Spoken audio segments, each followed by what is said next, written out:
നല്ല ചിന്ത. ഒരിക്കലൊരു മാൻ വെള്ളം കുടിക്കാൻ കാട്ടരുവിയിൽ എത്തി. വെള്ളത്തിൽ തൻ്റെ പ്രതിബിംബം കണ്ട് മതിമറന്ന അത് തൻ്റെ മനോഹരമായ കൊമ്പുകളിൽ തെല്ലുനേരം അഹങ്കാരത്തോടെ നോക്കി. പിന്നീടത് തൻ്റെ കാലുകൾ ശ്രദ്ധിച്ചു. തൻ്റെ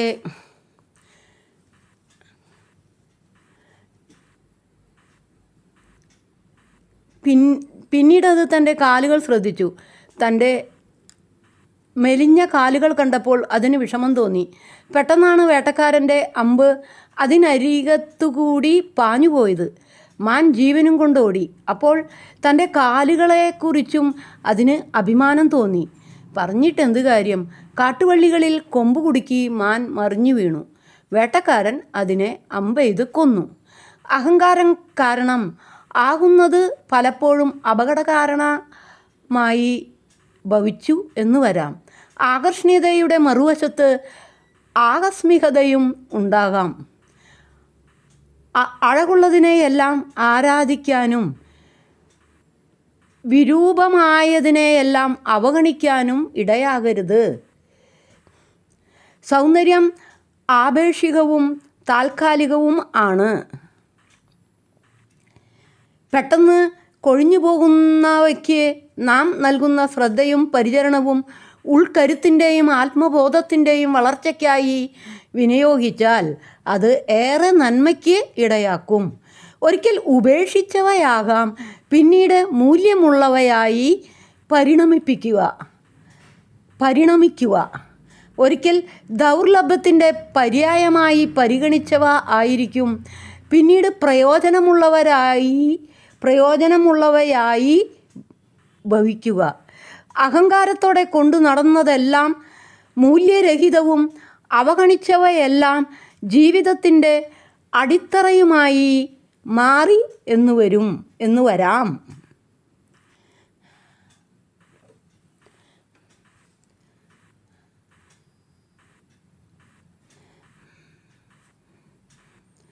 ഒരു സഞ്ചാരി ഒരു ഗ്രാമത്തിലൂടെ നടന്നു പോകുമ്പോൾ വഴിവെക്കിൽ ജോലി ചെയ്യുന്ന കൃഷിക്കാരനെ കണ്ടു. കൃഷിക്കാരനോട് ഈ സഞ്ചാരി ചോദിച്ചു, ഈ നാട്ടിൽ മഹാന്മാരാരെങ്കിലും ജനിച്ചിട്ടുണ്ടോ?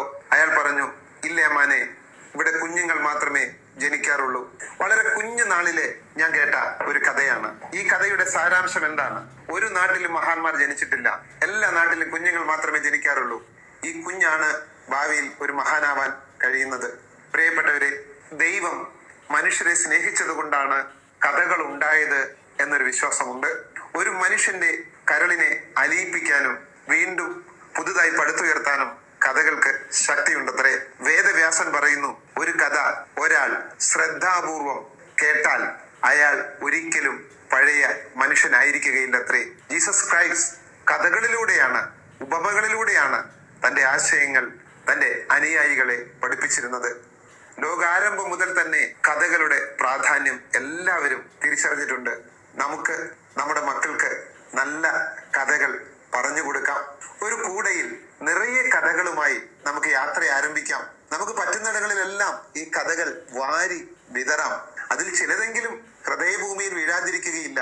അതവിടെ വേര് പിടിച്ച് മുള പൊട്ടി വളരും. നിങ്ങൾ എൻ്റെ എത്ര വീഡിയോ കണ്ടു എന്ന് എനിക്ക് അറിഞ്ഞുകൂടാ. എങ്കിലും ഞാൻ എൻ്റെ ഒരു പുസ്തകം നിങ്ങളെ പരിചയപ്പെടുത്തട്ടെ. ഇതിന്റെ പേര് വിത്ത്. 118ഓളം പോസിറ്റീവ് സ്റ്റോറികളുടെ ഒരു സമാഹാരമാണിത്. കേട്ടു പഴകിയതും പറഞ്ഞു പഴകിയതുമായ കഥകളെല്ലാം ഞാൻ ശേഖരിച്ച് ഈ പുസ്തകത്തിൽ രേഖപ്പെടുത്തിയിരിക്കുന്നു. ഇതൊന്നും ഞാൻ എഴുതിയ കഥകളല്ല. പലവിധ വർണ്ണങ്ങളിലുള്ള മുത്തുമണികളെ ഒരു നൂലിൽ കോർത്ത് മാലയുണ്ടാക്കുന്ന ഒരാളെ പോലെ ഈ കഥകളെല്ലാം ശേഖരിച്ച് വെച്ച് ഒരു പുസ്തകമായി ഞാൻ മാറ്റി എന്ന് മാത്രം. ഇതിനകം 15,000ഓളം കോപ്പികൾ വിറ്റഴിഞ്ഞ ഒരു പുസ്തകമാണിത്. നിങ്ങളുടെ മക്കളെ മാരോട് ചേർത്ത് മനോഹരമായ കഥകൾ, അർത്ഥസമ്പുഷ്ടമായ കഥകൾ പറഞ്ഞു കൊടുക്കാൻ നിങ്ങൾ ആഗ്രഹിക്കുന്നുണ്ടെങ്കിൽ, എൻ്റെ കഥകൾ വീഡിയോയിലൂടെ നിങ്ങളെ ഇഷ്ടപ്പെടുത്തുന്നുണ്ടെങ്കിൽ, നിങ്ങളെ മോട്ടിവേറ്റ് ചെയ്യുന്നുണ്ടെങ്കിൽ, നിങ്ങളുടെ മനോഹരമായ പരിപാവനമായ പുസ്തക ശേഖരത്തിൽ ചേർത്ത് വെക്കാൻ ഈ പുസ്തകവും ഞാൻ റെക്കമെൻഡ് ചെയ്യുന്നു. പുസ്തകത്തെ കുറിച്ച് കൂടുതൽ വിവരങ്ങൾ അറിയുന്നതിനും തപാലിൽ ഇത് ലഭിക്കും.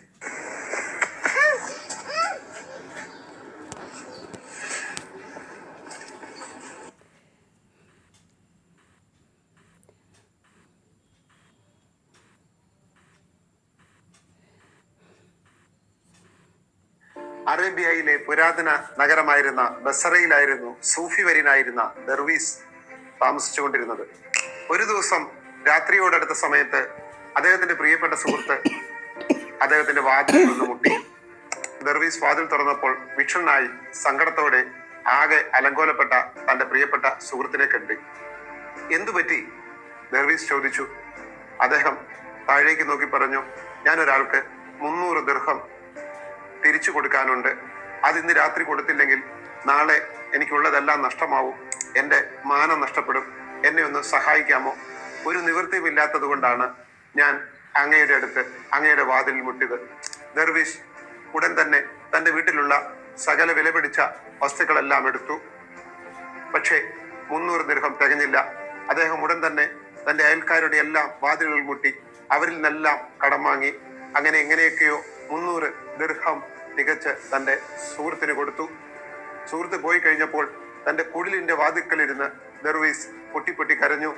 അപ്പോൾ അദ്ദേഹത്തിന്റെ ഭാര്യ ചോദിച്ചു, അങ്ങ് എന്താണ് ഏങ്ങി ഏങ്ങി കരയുന്നത്? ഈ കടം എങ്ങനെ വീട്ടുമെന്നോർത്താണോ? ദർവീസ് പറഞ്ഞു, അല്ല, കടം ഞാൻ എങ്ങനെയും വീട്ടു. എനിക്കതിന് ഭയമില്ല. എന്റെ പ്രിയപ്പെട്ട സുഹൃത്ത് അവൻ വന്ന് എന്റെ വാതിലിൽ മുട്ടി അവന്റെ നിസ്സഹായ അവസ്ഥ എന്നോട് പറയുന്നത് വരെ അവൻ ഇങ്ങനെ കഷ്ടത്തിലും സങ്കടത്തിലുമാണെന്ന് മനസ്സിലാക്കാൻ എനിക്ക് കഴിഞ്ഞില്ലല്ലോ. പിന്നെ ഞാൻ എങ്ങനെയാണ് അവന്റെ പ്രിയപ്പെട്ട സുഹൃത്തായി മാറുന്നത്? പ്രിയപ്പെട്ടവരെ, നമുക്കും ധാരാളം സുഹൃത്തുക്കൾ ഉണ്ടാവും. അവരോടൊത്ത് കളിക്കുകയും ചിരിക്കുകയും ആടുകയും പാടുകയും നാം ചെയ്യുന്നുണ്ടാവും. പക്ഷെ അവന്റെ സങ്കടങ്ങളെ കുറിച്ച് നമുക്കറിയാമോ? അവന്റെ സങ്കടങ്ങൾ നമ്മോട് പറയുന്നത് വരെ നാം പലപ്പോഴും മനസ്സിലാക്കാറില്ല. സന്തോഷത്തിലും ആനന്ദത്തിലും മാത്രമല്ല, സങ്കടങ്ങളിലും നിസ്സഹായതകളിലും തകർച്ചകളിലും കൂടെ നിൽക്കേണ്ടവനാണ് സുഹൃത്ത്. നാം സങ്കടം അറിഞ്ഞ് ഈ ഭൂമിയിൽ ജനിക്കാൻ നമുക്ക് 2 മാതാപിതാക്കന്മാരെയും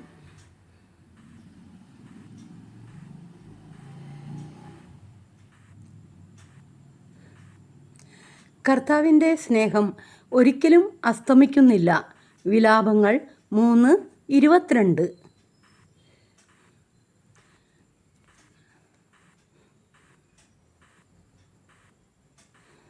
ഒരു കാള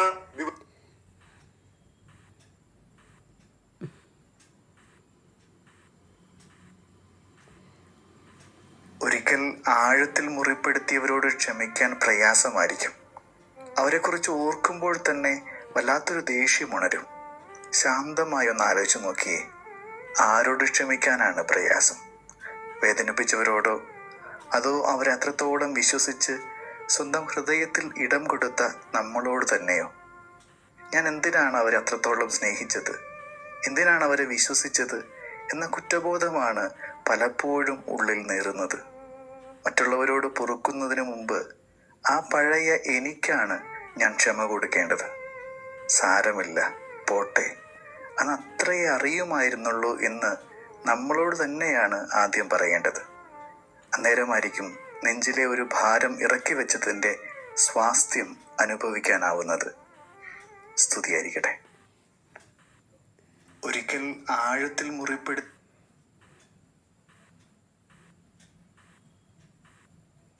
ദിവസം മുഴുവൻ വയലിൽ ജോലി ചെയ്ത്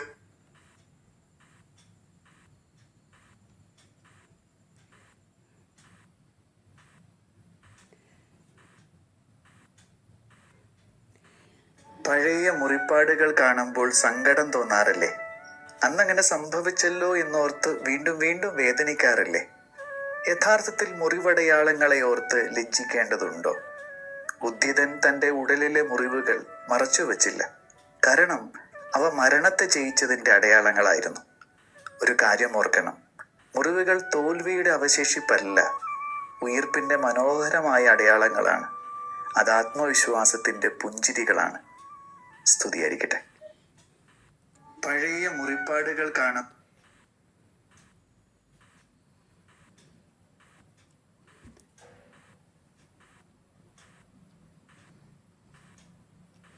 പരിഗണിക്കാത്തതിനെ കുറിച്ച് നമ്മൾ പരാതി പറയാറുണ്ട്. പ്രയോറിറ്റിയാണ് പ്രശ്നമെന്ന് നമ്മൾ തന്നെ കാരണവും കണ്ടെത്തിയിട്ടുണ്ട്. സത്യത്തിൽ അവരിൽ നിന്ന് പ്രതീക്ഷിച്ച സന്തോഷം കിട്ടിയില്ല എന്നതല്ലേ നമ്മുടെ കലഹത്തിന് പിന്നിലെ കാരണം? ഒന്ന് ആലോചിച്ച് നോക്കിയേ. എല്ലാ കാലവും ഒരാളെ ഒന്നാമതായി പരിഗണിക്കാൻ ആർക്കെങ്കിലും കഴിയുമോ? കാരണം സ്വയം മറന്നുകൊണ്ട് മറ്റൊരാളെ പരിഗണിക്കാൻ എപ്പോഴും ആവില്ലല്ലോ.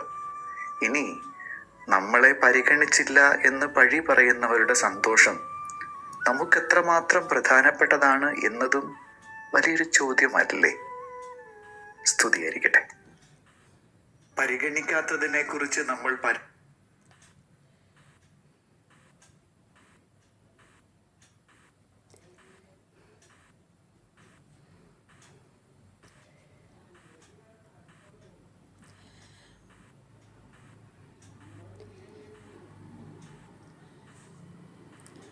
മഴ പെയ്ത് തോരുമ്പോൾ അവശേഷിക്കുന്ന ചെളി പോലെയാണ് ചില സ്നേഹബന്ധങ്ങളുടെയും അവസാനങ്ങളൊക്കെ. ഒരു ശില്പി വർഷങ്ങളെടുത്ത് നിർമ്മിച്ച ഒരു മനോഹര ശില്പം അതിൻ്റെ അവസാന മിനുക്കുപണിയിലെ ഒരു ചുറ്റിക പ്രഹരത്തിനിടെ തകർന്നു പോകുന്നത് പോലെ രണ്ടിലൊരാളുടെ നിസ്സാരപ്പെട്ട ഒരു വാക്കിലോ ഒരു പ്രവൃത്തിയിലോ കാലങ്ങളായുള്ള ചില ബന്ധങ്ങൾ തകർന്നു വീഴും. എല്ലാമെന്ന് കരുതിയ മനുഷ്യരൊക്കെ ഒരു നിമിഷം കൊണ്ട് പരസ്പരം ആരുമല്ലാത്തവരാകും. അതിൽ ഒരാളുടെ ഭാഗത്ത് എപ്പോഴും ശരികളുണ്ടാവും. അടുത്തയാൾ അത് മുഖവിലക്കെടുക്കാത്തതാവും എപ്പോഴും പ്രശ്നം. തൻ്റെ ഭാഗം കേൾക്കാനോ തൻ്റെ ഭാഗം വിശ്വസിക്കാനോ അടുത്തയാൾ തയ്യാറാകാതെ വരുമ്പോൾ ഇത്രയും കാലം താൻ നൽകിയ സ്നേഹം അവർക്ക് ഒന്നുമല്ലായിരുന്നു എന്ന ചിന്തയിൽ ആദ്യത്തെ മനുഷ്യർ അമ്പെ തകർന്നു പോകും.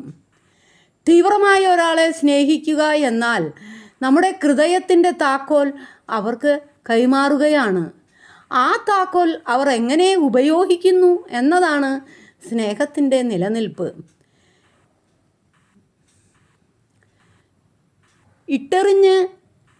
ഇട്ടെറിഞ്ഞു പോയവരെ ഓർത്ത് വിഷമിക്കരുതെന്ന് പറയാൻ എളുപ്പമാണ്. പക്ഷേ തെറ്റ് നമ്മുടെ ഭാഗത്തല്ലെങ്കിൽ വിഷമിക്കാതിരിക്കുകയാണ് അതിൻ്റെ ശരി. നമ്മുടെ സ്നേഹം ആ മനുഷ്യൻ അർഹിക്കുന്നില്ല എന്ന് ചിന്തിച്ചേക്കുക. അനാവശ്യമായ ഭാഗങ്ങളെ ഒരു കല്ലിൽ നിന്ന് അടർത്തി മാറ്റുമ്പോഴാണ് ഒരു ശില്പം ജനിക്കുന്നത്. അടർന്നു പോയവരെ അങ്ങനെ കാണുക.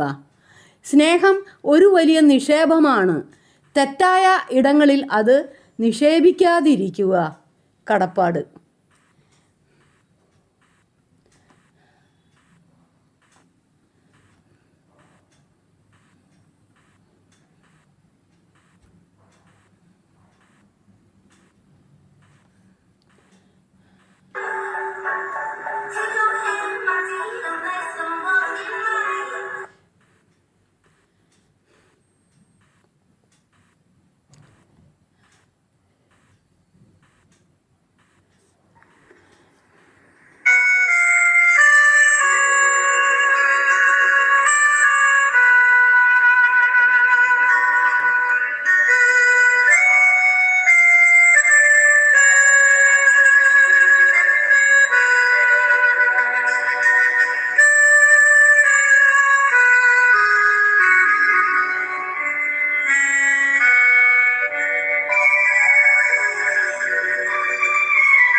कैसा है ये बंधन अनजाना,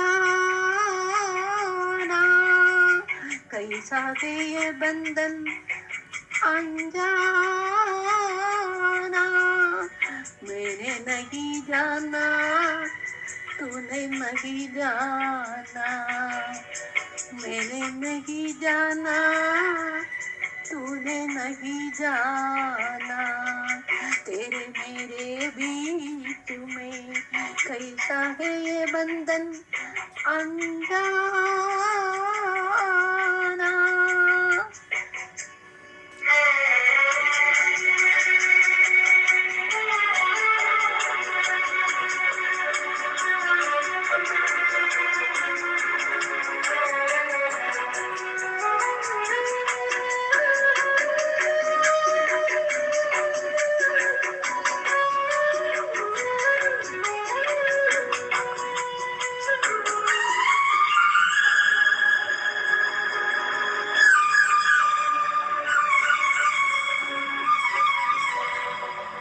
एक दूर की गए दूजा दौड़ा चला आए, एक दूर की गए दूजा दौड़ा चला आए, कच्चे धागे में बंधक जाए, ऐसे जैसे कोई ओ ऐसे जैसे कोई दीवाना,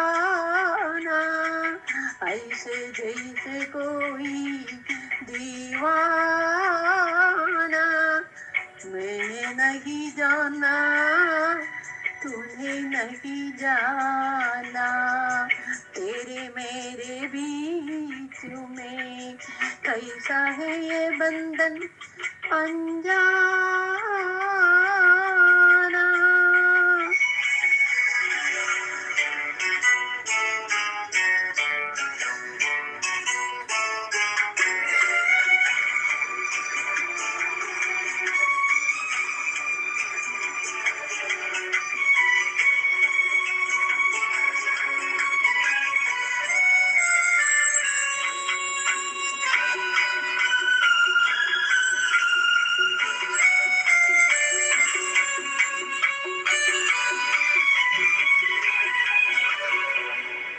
नींद न आए मुझे चैन आए, नींद न आए मुझे चैन आए, लोग झालता करो रोका न जाए, सपनों में तेरा ओ सपनों में तेरा आना जाना, सपनों में तेरा आना जाना, मैंने नहीं जाना तूने नहीं जाना, तेरे मेरे बीच में कैसा है ये बंधन अनजाना,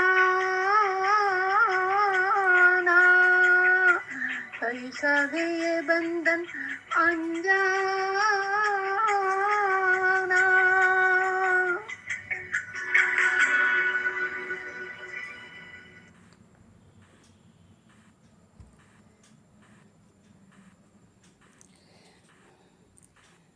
ഈ സിസ്റ്റിൻ്റെ പടം, ഈ രണ്ട് സിസ്റ്റുകളിൽ ഒരു സിസ്റ്റ് ലീമ സിസ്റ്റാണ്.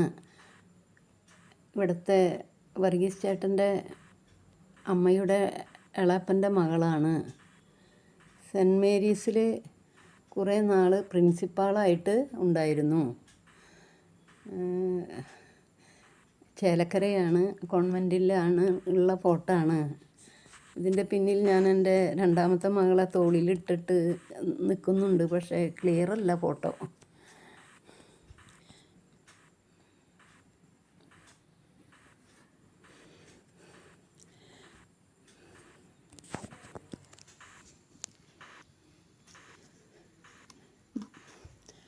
മുകളിലെ ഈ ഫോട്ടോ ലീമ സിസ്റ്റ് വർഗീസേട്ടൻ്റെ അമ്മയുടെ ഇളയപ്പൻ്റെ മകൾ. ചേലക്കര പണ്ട് ഞങ്ങൾ പോയിരുന്നപ്പോൾ ഭാരതപ്പുഴയുടെ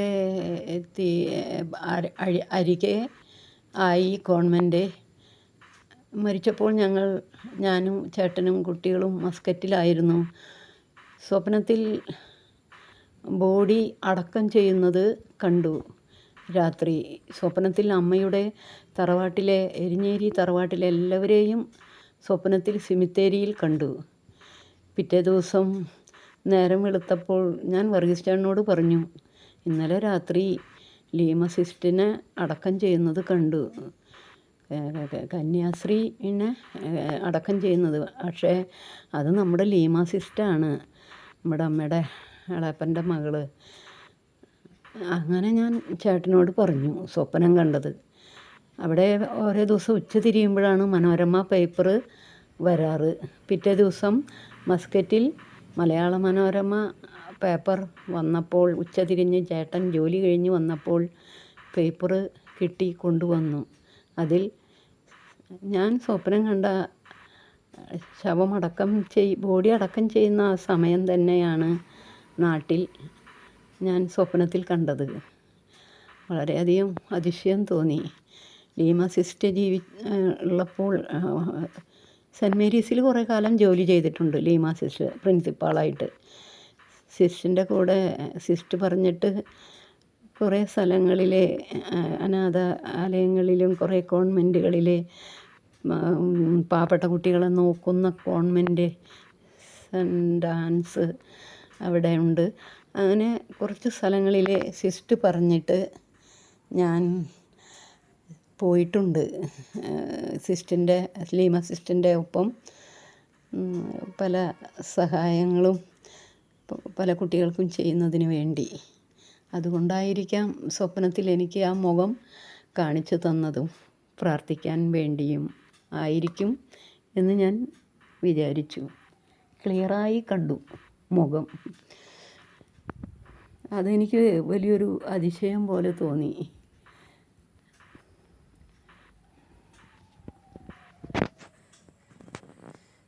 എല്ലാവർക്കും നല്ലൊരു ദിവസം ആശംസിച്ചുകൊണ്ട് പ്രാർത്ഥനയോടെ